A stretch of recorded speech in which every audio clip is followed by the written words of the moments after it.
Hello student, তো ফিরে আসলাম একটা ক্লাসে। তোমাদের 65 থেকে ক্লাস নিব। তোমরা চলে এসো পেজ নাম্বার 437 পেজে। দেখো, 436 পেজে যে ক্লাসটা দিলাম সেট 19 পার্ট 1 ক্লাস, সেই ক্লাসটা দেওয়া হয়ে গেছে। আজকে সেই 436 পেজেরই পার্ট 2 ক্লাস আমরা নিয়ে এসেছি। 5 থেকে বড় প্রশ্নগুলো করাবো তোমাদের আজকে। তো দেখো, এই ক্লাসটা আমরা যে নাম দিয়েছিলাম সেট 19 নম্বর সেট থেকে এটা হচ্ছে আমাদের পার্ট 2 ক্লাস। তো চলো আমরা দীর্ঘ না যে ক্লাসের অঙ্কগুলো শুরু করে দেবো। তোমরা তাড়াতাড়ি করে ভিডিওতে লাইক করে দাও, ভিডিওগুলো বন্ধুর কাছে শেয়ার করে দাও। তো আমরা দেখে নেবো এখানে বইয়ের বাইরের প্রশ্নগুলো।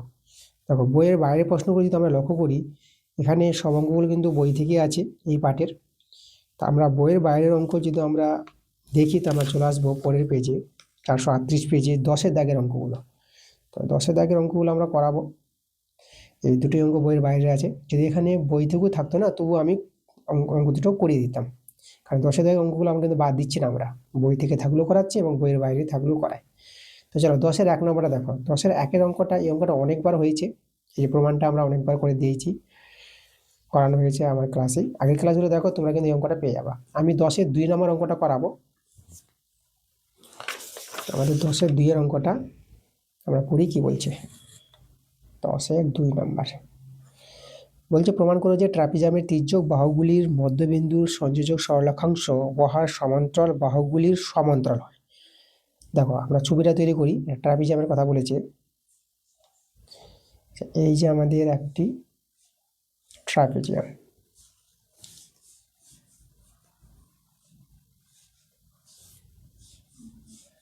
ওকে। ট্রাপিজিয়ামের নাম আমি দিয়ে দিচ্ছি। যেখানে এর নাম দিব আমরা B, A B C D নাম দিয়ে দিলাম। এখানে কিন্তু লক্ষ্য করো, এ বি সমান্তরাল ডিসি হবে। এ বি ডিসি সবসময় সমান্তরাল হবে। এর হচ্ছে তির্যক বাহু। তাহলে এখানে যেটা বলেছে, এই যে তির্যক বাহুর মধ্যবিন্দু, তাহলে এখানে মধ্যবিন্দু আমি ই নাম দিলাম, আর এখানে মধ্যবিন্দু এর নাম দিলাম আমরা এফ নাম দিলাম। তাহলে ই এফ আমরা যোগ করলাম। আমাদের যেটা প্রমাণ করতে বলেছে যে ইএফ সমান্তরাল হবে এ বির সঙ্গে, আবার ইএফটা সমান্তরাল হবে ডিসির সঙ্গে। এটা কিন্তু আমাদের প্রমাণ করতে বলেছে। ওকে, এই জিনিসটা আমাদের প্রমাণ করতে হবে। ভালো একটা প্রমাণ আছে। দেখো, প্রমাণটা আমরা করার জন্য আমরা কি করব, প্রথমে অঙ্কন করব। আচ্ছা, অঙ্কনটা করব, তো আমাদের এই জায়গাটা গ্যাপটা পূরণ করে দিলাম। তাহলে দেখো, আমাকে ছবিটা আবার তৈরি করতে হবে, যেহেতু এই জায়গাটা আমাদের দরকার আছে আমার জায়গাটা। তো ছবিটা আমি এখানে আবার তৈরি করে নিচ্ছি তাড়াতাড়ি করে। এই যে আমাদের একটা ট্রাপিজিয়াম, নাম এ বি সি ডি, যে মধ্যবিন্দু সমান্তরাল যেটা বললাম ইএফ। এখানে আমরা করব যে এ বিকে বর্ধিত করব। এই যে এ বি বাহুটাকে আমরা বর্ধিত করব কত অবধি, জি বিন্দু অবধি বাড়ালাম। আর এখানে এই যে ডিএফ যুক্ত করে ডিএফকে আমরা বাড়িয়ে দেব। এই যে দেখো, জি বিন্দুতে ছেদ করবে। মানে এখানে এ বি বর্ধিত, মানে এই যে প্রথমে হবে এইভাবে অঙ্কনটা, যে ডিএফ ডি কমা এফ বিন্দু যুক্ত করে ডিএফ বাহুকে আমরা বর্ধিত করব, যা এ বি এর যে বর্ধিত অংশ থাকবে, যেটা জি বিন্দুতে ছেদ করবে, তাই তো? এভাবে আমরা অঙ্কনটা লিখে দেব। তো এটা কিন্তু আমাদের অঙ্কন হয়েছে। এখন আমরা দুটো ত্রিভুজ এখান থেকে তুলব। ত্রিভুজ আমি নিচ্ছি, ত্রিভুজ এই ত্রিভুজটা এই দুটো ত্রিভুজকে সর্বসম প্রমাণ দেখাবো। ত্রিভুজ ডিসিএফ, এই ত্রিভুজটা ডিসিএফ ও ত্রিভুজ, এটাকে নাম দেব আমরা বিএফজি। দেখো, এই দুটো ত্রিভুজের 3টি শর্ত সমান দেখাবো। দেখো, আমরা এখানে সমান দেখাতে পারবো কোণ ডিসিএফ। এই যে দেখো, ডিসিএফ মানে এই কোণটা, দেখো মানে এই কোণটার সঙ্গে, ঠিক আছে, এই কোণটার সঙ্গে কোন কোণটা সমান হবে? এই যে দেখো, এটা এই কোণটার সঙ্গে আমরা এই কোণটা সমান বলতে পারবো। এই যে দেখো, এরা তো সমান্তরাল সরলরেখা বাহু। এই যে ডিসি আর এদিকে এজি, দেখো এ বির সঙ্গে ডিসি সমান্তরাল হলে ডিসিটা কিন্তু এজির সঙ্গে সমান্তরাল হবে। এটা কিন্তু এক সরলরেখাংশই আছে। ওকে, তাহলে এই কোণটা আমরা সমান বলতে পারবো একান্তর কোণ অনুসারে। তাহলে ডিসিএফ কোণটা সমান সমান হয়ে যাবে এই কোণটা, মানে এফ বিজি। তাহলে একটা শর্ত সমান। এর কারণগুলো বলে দেবা, যে এই দুটো বাহু সমান্তরাল এবং এই যে এটা বিসিটা ভেদক। ঠিক আছে, দুটো বাহু সমান্তরাল বিসি ভেদকের জন্য একান্তর কোণ আমরা সমান পেয়ে গেলাম। 2 নম্বর শর্ত, 2 নম্বর শর্ত দেখো কোণ এই যে ডিএফসি, এই যে ডিএফসি মানে এই কোণটার সঙ্গে আমরা দেখো এই যে জিএফবি এই কোণটা, এটা বিপরীত কোণ হবে, বিপরীত কোণের সঙ্গে সমান পাবো। এই কোণটা এই কোণ, এই কোণের নামটা আমরা নাম যদি জিএফবি, এটা হচ্ছে বিপরীত কোণ, পাশে উল্লেখ করে দেবা। ওকে, তারপরে আমরা কি সমান পাবো, তারপরে এখানে এই যে দেখো এই যে বিসি বাহুর মধ্যবিন্দু এফ ছিল এটা, তাহলে এখানে আমরা 3 নম্বর শর্তে বলবো যে বিএফ সমান সমান সিএফ, তাই তো, এই দুটো বাহু সমান হবে যেহেতু এফটা হচ্ছে বিসি বাহুর মধ্যবিন্দু, এগুলো পাশে বলে দিবা। তার কিন্তু আমরা এখানে দেখো 3টি শর্ত সমান বলে যে ত্রিভুজ ডিসিএফ, এই ত্রিভুজটা আর এই ত্রিভুজটা সর্বসম আমরা দেখাতে পারলাম, ত্রিভুজ বিএফ জি, তাই তো। তাহলে দুটি ত্রিভুজ যদি সর্বসম হয় তো সর্বসম ত্রিভুজের কি হবে, সর্বসম ত্রিভুজের অনুরূপ বাহুগুলো সমান হবে, মানে ডিএফ সমান সমান এফ জি হবে। অতএব ডিএফ সমান সমান আমরা এফ জি পেয়ে গেলাম। তাহলে এই দুটো বাহু যদি সমান হয়ে যায়, ডিএফ সমান সমান এফ জি হলে এফটা তাহলে ডিজের মধ্যবিন্দু হবে, অতএব এফটা হবে ডিজি এর মধ্যবিন্দু।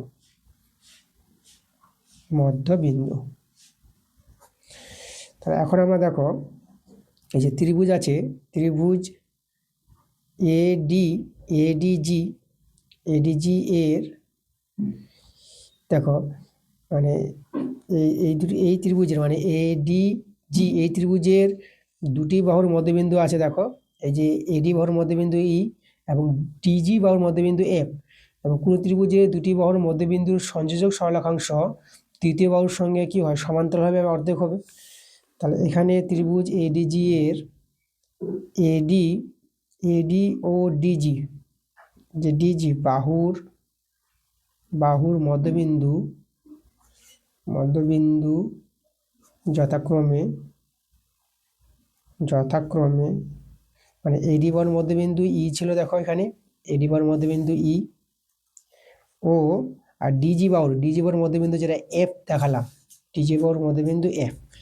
এভাবে কোনো ত্রিভুজের দুটি বাহুর মধ্যবিন্দু যদি পাই আমরা, তাহলে সেই মধ্যবিন্দু দ্বয়ের সংযোজক সরলরেখাংশ মানে ইএফটা কি হয়ে যাবে, ইএফটা হয়ে যাবে সমান্তরাল তৃতীয় বাহুর সঙ্গে সমান্তরাল, মানে এজির সঙ্গে সমান্তরাল হবে, এই যে এজি।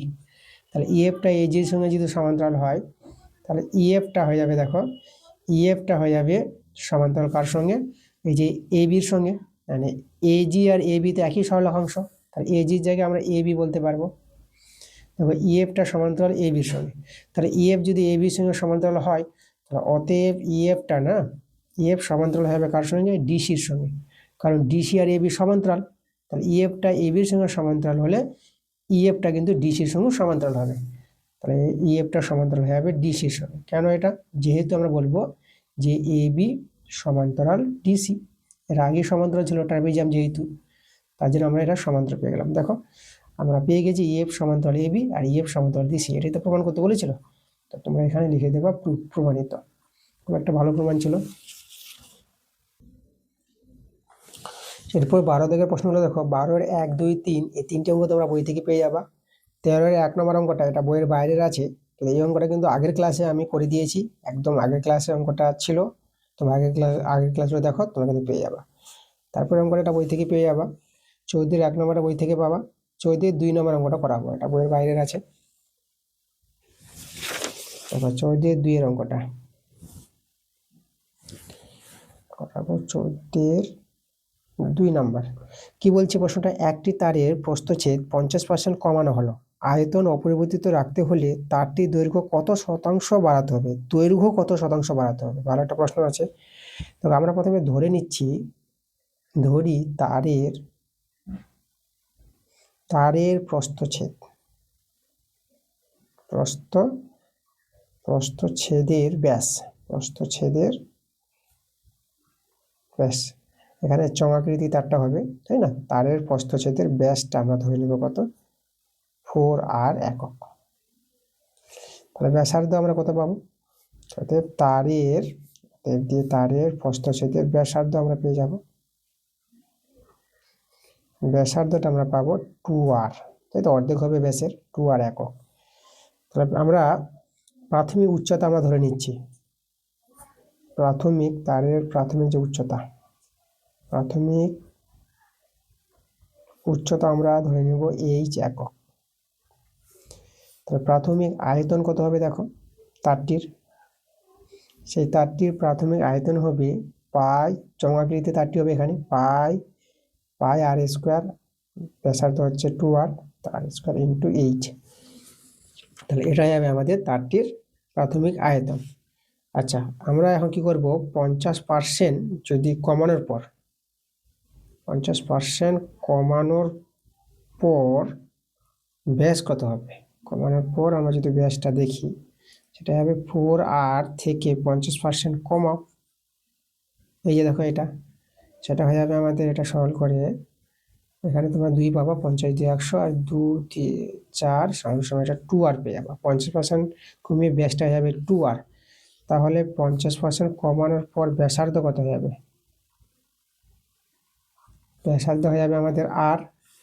ঠিক আছে, তাহলে দেখো, তাহলে আমরা কিন্তু ব্যাসার্ধ আর পেয়ে গেলাম। এবার বৃদ্ধি পাওয়ার পরে উচ্চতা যদি ধরে নিই, বৃদ্ধি পাওয়ার পরে, তারটি বৃদ্ধি পাওয়ার পরে যে উচ্চতা, সেই উচ্চতাটাকে আমি ধরে নিলাম h1। ওকে, তাহলে অন্তিম আয়তন যদি আমরা বের করতে চাই, তারের অন্তিম